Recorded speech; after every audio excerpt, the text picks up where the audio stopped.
Teka muna mga kapatid, magnilay muna tayo.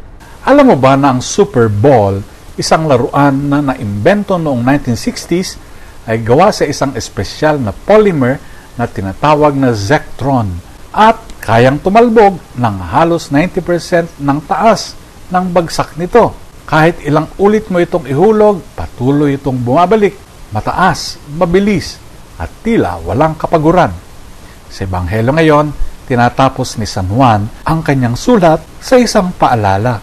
Hindi lahat ay naisulat.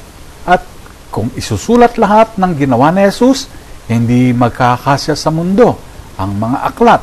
Ang mabuting balita sa makatwid ay hindi pa tapos. Ikaw at ako ay bahagi ng susunod na pahina. Sa mga gawa, kahit nakakulong, si Pablo ay patuloy na nangangaral. Walang takot, walang pag-aalinlangan. Hindi siya napigilan ng kadena. Tulad ng Super Ball, bawat bagsak ng buhay niya ay naging talbog ng grasya. Tayong lahat ay nabagsak sa iba't ibang paraan. Pagod, sugatan, minsan parang wala ng saysay.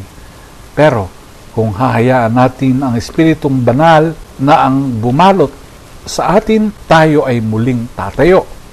Hindi dahil sa tibay natin, kung hindi dahil sa biyayang nagtataas.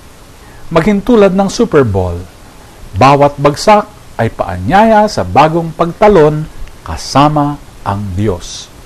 Pagnilayan natin ito. Amen.